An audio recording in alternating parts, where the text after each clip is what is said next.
Tout d'abord, il est important de définir ce qu'est un royaume. Avant cela, précisons ce que le royaume n'est pas. Un royaume n'est pas une religion.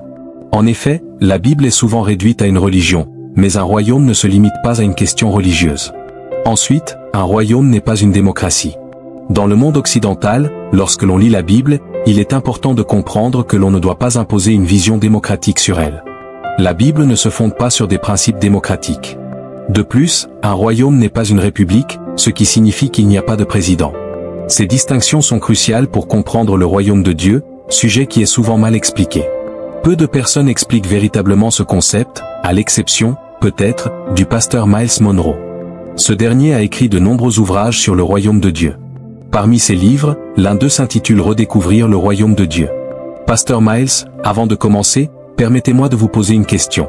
Pourquoi pensez-vous que Dieu vous a révélé autant de choses sur le royaume de Dieu? Il y a tellement de prédicateurs aujourd'hui, mais peu abordent ce sujet de manière aussi approfondie que vous. Pasteur Benny, c'est parce que Dieu m'a façonné dans le cadre d'un royaume. Il m'a permis de vivre l'expérience des deux aspects de la vie humaine. En 1954, je suis né dans un pays qui faisait encore partie d'un royaume avant de devenir une nation indépendante. J'ai donc expérimenté aussi bien la vie dans un royaume que dans une démocratie. Cette expérience unique m'a permis de comprendre les Écritures de manière pratique, en expérimentant la différence entre un royaume et une démocratie. Beaucoup de nos théologiens aujourd'hui, malheureusement, n'ont pas vécu dans un royaume, ils n'ont donc pas l'expérience pratique de ce que la Bible enseigne à ce sujet. Cela m'a beaucoup aidé dans ma compréhension des Écritures. Depuis que je lis vos livres, ma façon de percevoir le royaume de Dieu a profondément changé. Chaque fois que je lis la Bible, je pense désormais au royaume de Dieu. Il y a même plus de 30 000 personnes qui nous ont écrit ou envoyé des emails pour nous remercier d'avoir introduit cette perspective sur le royaume de Dieu. Beaucoup d'entre eux sont des anciens de l'Église, des pasteurs, et ils nous disent « Vous nous avez fait revenir en arrière pour examiner la Bible sous un autre angle ». Dans ce livre, je parle de l'importance des idées. Les idées gouvernent tout. Tout ce que nous voyons autour de nous, chaque objet, chaque bâtiment, a commencé par une idée. Les idées ne gouvernent pas seulement notre monde physique, elles gouvernent aussi nos sociétés. Des philosophes comme Aristote, Socrate ou Platon ont influencé la manière dont les civilisations se sont organisées, notamment avec l'idée de démocratie. Ces idées continuent de façonner notre monde, même après leur mort. Cela montre à quel point un concept peut déterminer la façon dont une personne perçoit la vie. La Bible nous propose un concept très différent du royaume que celui auquel nous sommes souvent habitués. Par exemple, le concept du royaume de Dieu est radicalement distinct de celui de la démocratie. Si vous commencez avec des concepts erronés, vous arriverez à des conclusions erronées. Si vos conclusions sont fausses, votre théologie sera aussi fausse. Le concept du royaume, c'est l'idée que Dieu a créée. En réalité, Dieu est le premier roi. Il est appelé le roi de gloire et est le roi des siècles. C'est lui qui a inventé l'idée même du royaume. Lorsqu'il a créé le ciel et la terre, il a voulu étendre son royaume au-delà du ciel invisible pour établir un royaume visible. Tous les royaumes cherchent à s'étendre, et c'est l'une des raisons pour lesquelles le concept du royaume est si important. Dieu, non seulement le Créateur et le premier roi, est aussi le roi des rois, c'est-à-dire le roi de ses enfants, appelé à régner sur la terre. Nous, les croyants, sommes donc les rois du royaume de Dieu visible sur terre. Ce livre met en lumière ce concept fascinant du royaume, une notion qui, selon moi, doit être redécouverte pour mieux comprendre notre relation avec Dieu et notre rôle en tant qu'héritier du royaume. Dans ce livre, je présente 26 concepts clés du royaume de Dieu. Nous allons maintenant aborder certains de ces concepts importants, ainsi que 9 principes fondamentaux qui permettent à ces concepts de fonctionner. Nous en parlerons dans cette interview. Ces principes visent à transformer la mentalité de chacun pour qu'il puisse penser comme dans un royaume. C'est ce qui vous est arrivé lorsque vous avez commencé à lire ces enseignements, votre manière de percevoir les choses a changé. Par exemple, dans un royaume, il y a des rois. Les rois sont par nature des seigneurs. Tous les royaumes ont une constitution et des lois. Chaque royaume possède des symboles et un code éthique qui guide le comportement de ses citoyens. De plus, chaque royaume a un corps de loi, des clés qui déterminent son fonctionnement. Par exemple, lorsque Jésus-Christ dit « Je vous donne les clés du royaume de Dieu », il ne parle pas de clés physiques pour ouvrir des portes. Il fait référence à l'accès au pouvoir du gouvernement divin. Le concept du royaume est crucial. Dans ce livre, je mentionne 26 concepts que vous devez absolument comprendre pour saisir la vraie signification de la Bible. Si vous ne comprenez pas ces concepts, vous ne pourrez pas comprendre pleinement la Bible. Je vous recommande de commencer votre lecture par le dernier chapitre de ce livre. C'est une exception, c'est le seul livre que je recommande de lire de cette façon. Dans ce chapitre, Je récapitule les concepts sans lesquels vous ne pourrez pas saisir l'essence du message biblique. L'un des premiers concepts que je voudrais vous enseigner est celui du roi. Dans un royaume, on ne vote pas pour un roi. C'est pourquoi on ne peut pas retirer Jésus-Christ de son autorité. Le roi est établi par son droit de naissance. Jésus-Christ n'a pas été fait roi par un vote humain, et donc, personne ne peut le destituer. Il est né roi. Toutes les discussions sur Jésus-Christ dans les médias, sur CNN et ailleurs, ne peuvent rien changer à cela. Son autorité n'est pas accordée par les hommes, elle ne découle pas d'un système démocratique. Il faut aussi comprendre que dans un royaume, la parole du roi définit la loi. Ce n'est pas le produit d'un congrès ou du Sénat, mais la pensée du roi. C'est radicalement différent de ce qui se passe dans une démocratie. Dans un royaume, le roi possède tout. Par exemple, le président des États-Unis n'est pas propriétaire de son pays, ni le premier ministre de mon pays. Mais dans un royaume, le roi est le propriétaire absolu, il possède les gens, les animaux, les océans, tout. C'est une notion à laquelle nous reviendrons plus en détail dans les prochains chapitres. J'aimerais aussi aborder une question très importante concernant la priorité de Dieu, qui est, selon moi, l'une des plus intéressantes. Nous nous sommes souvent focalisés sur ce que j'appelle l'élément mineur, en négligeant l'élément majeur, c'est-à-dire la véritable priorité de Dieu. Jésus-Christ a clairement indiqué quelle est cette priorité, et elle se trouve dans Matthieu, chapitre 6. Il commence par nous dire ce qui n'est pas la priorité de Dieu, mais que nous avons souvent adopté comme priorité dans notre vie quotidienne. Pour beaucoup, la priorité est la nourriture, l'eau, un toit, la sécurité, et l'accomplissement personnel des choses que Maslow considérait comme des besoins fondamentaux. La plupart des gens qui regardent cette émission se lèvent chaque jour pour aller travailler ou s'occuper de leurs affaires parce qu'ils ont besoin de ces choses. Nourriture, eau, protection, et satisfaction personnelle. Mais Jésus-Christ commence par condamner cette manière de penser. Il dit, « Pourquoi vous inquiétez-vous pour cela? Pourquoi ces choses sont-elles votre priorité? Votre Père sait ce dont vous avez besoin. » Il précise ensuite que seuls les païens cherchent ces choses-là. Puis, Jésus-Christ dit, « Cherchez premièrement le royaume de Dieu et sa justice, et toutes ces autres choses vous seront données par-dessus tout. » Ce verset nous révèle que la priorité de Dieu est la recherche de son royaume. Cela signifie que nous devons passer notre vie à chercher, étudier, explorer et poursuivre le royaume de Dieu. C'est là la véritable priorité que Dieu attend de nous. Il est essentiel de comprendre le fonctionnement du royaume de Dieu. Jésus nous enseigne d'abord à rechercher ce royaume, mais aussi à rechercher la justice. Le mot « justice » n'a pas ici une connotation religieuse, pasteur béni.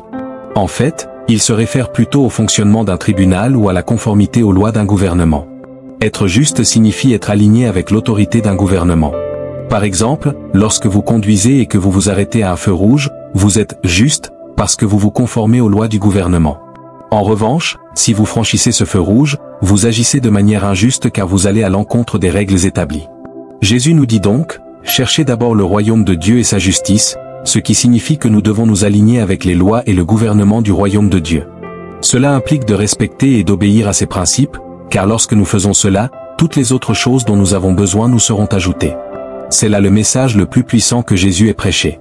C'est pourquoi son premier message a été « Changez votre façon de penser, repentez-vous, car le royaume de Dieu est proche. » Mais comment rechercher ce royaume? C'est exactement ce que j'ai partagé, pasteur béni. La première étape est de venir vers le roi. Pourquoi?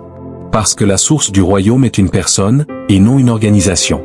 Voici la clé, le roi est l'origine du royaume. Tout découle de son droit de naissance, et c'est à travers lui que le royaume se manifeste.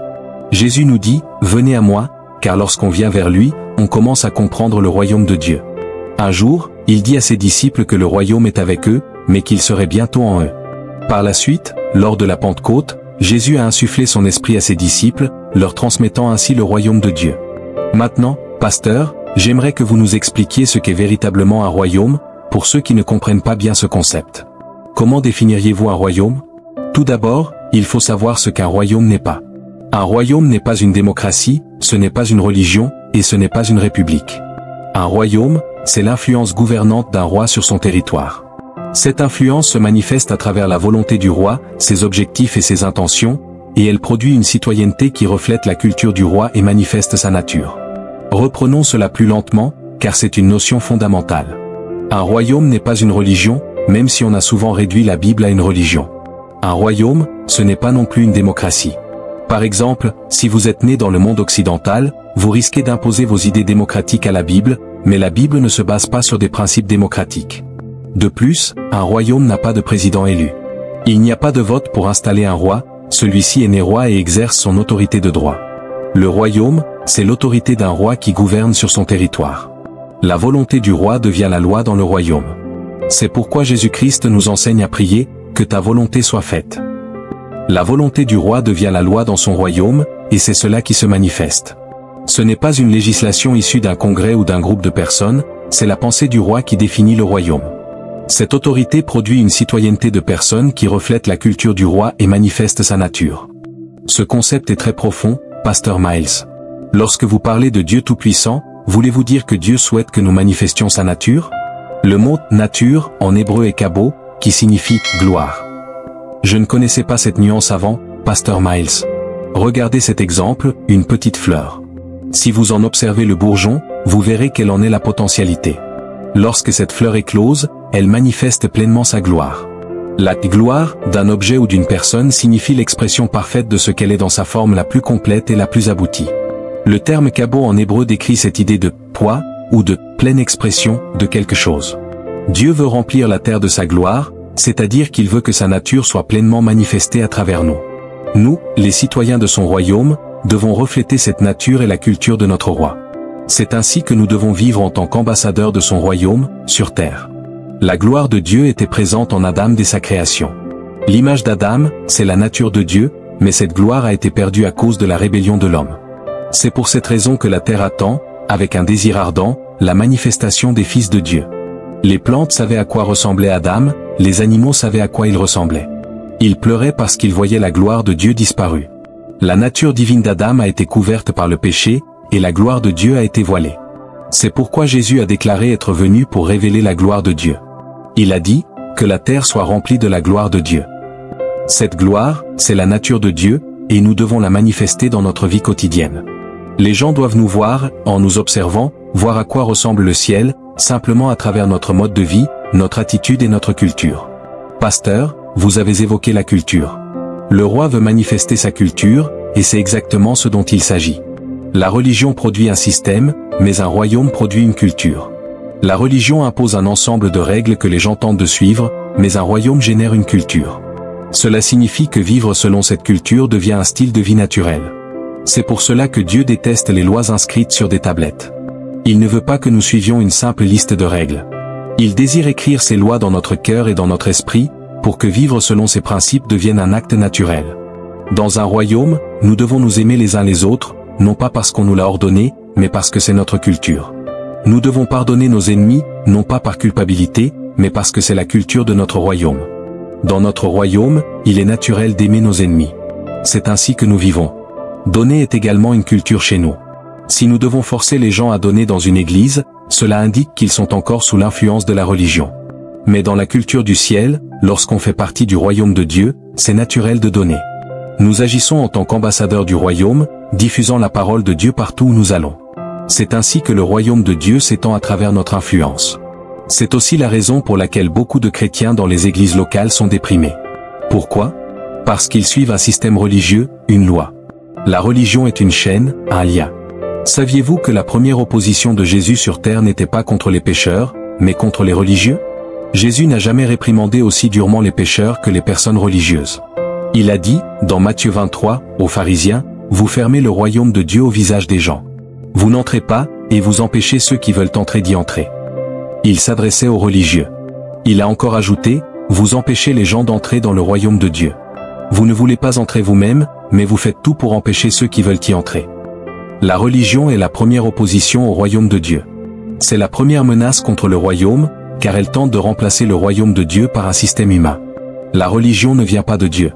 Il est important de comprendre que Dieu n'a jamais été religieux, et Jésus-Christ n'était pas un homme religieux.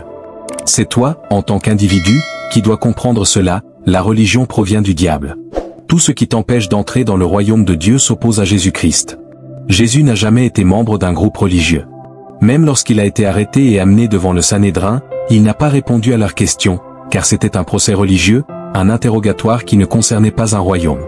Jésus n'était pas un prêtre, mais un roi. Il a répondu seulement devant Pilate, car Pilate représentait un royaume. Jésus a parlé devant Pilate, car Pilate incarnait l'autorité d'un royaume, tandis qu'il n'a pas répondu aux autorités religieuses, car celles-ci ne représentaient pas un royaume, mais un système religieux. Jésus-Christ a dit, « Je suis venu pour cela. Ce n'est pas seulement que je suis un roi, mais c'est aussi la raison pour laquelle je suis né. Mon royaume n'est pas de ce monde. » Il précise que son royaume ne vient pas du monde actuel, mais d'un autre endroit. Laissez-moi vous dire quelque chose qui pourrait vous surprendre, Jésus n'a pas trouvé une grande foi en Israël, mais il l'a trouvé chez un centurion, un Romain. Pourquoi? Parce que cet homme comprenait les principes du royaume. Dans une religion, on tente d'apaiser les dieux en leur offrant des sacrifices. Mais dans un royaume, on fait des demandes parce qu'on est un citoyen. Les membres d'une religion agissent souvent sous l'émotion, tandis que les citoyens d'un royaume agissent selon des lois et des droits. Les membres prient avec des supplications, en espérant obtenir quelque chose, tandis que les citoyens ne se mettent pas à pleurer devant un juge. Ils font des demandes fondées sur la constitution du royaume, sur les lois qui les protègent. Quand le centurion s'est adressé à Jésus, il parlait à quelqu'un qui comprenait la logique d'un royaume. Jésus a été étonné, affirmant, « Je n'ai jamais trouvé une telle foi, même en Israël. » Le centurion ne priait pas de longues prières ni ne suppliait. Il disait simplement, « Si tu dis quelque chose, cela se fera, parce que ta parole est autorité. » Il comprenait que, dans un royaume, les paroles du roi deviennent des lois. Ce centurion agissait selon les principes d'un royaume, et cela impressionna Jésus. Un autre point très important pour comprendre le royaume, être membre d'une nation est quelque chose de bien plus solide que d'être simplement membre d'une religion. Dans une religion, on peut être simplement un membre, mais être citoyen d'un royaume implique une appartenance profonde, qui ne peut pas être facilement enlevée. C'est pour cela que la Bible parle de notre citoyenneté céleste. Un roi n'a pas de « membres », il a des citoyens. Les concepts du royaume que vous êtes en train d'entendre sont véritablement puissants. Jésus-Christ a donné des enseignements qui dépassent notre compréhension habituelle des choses.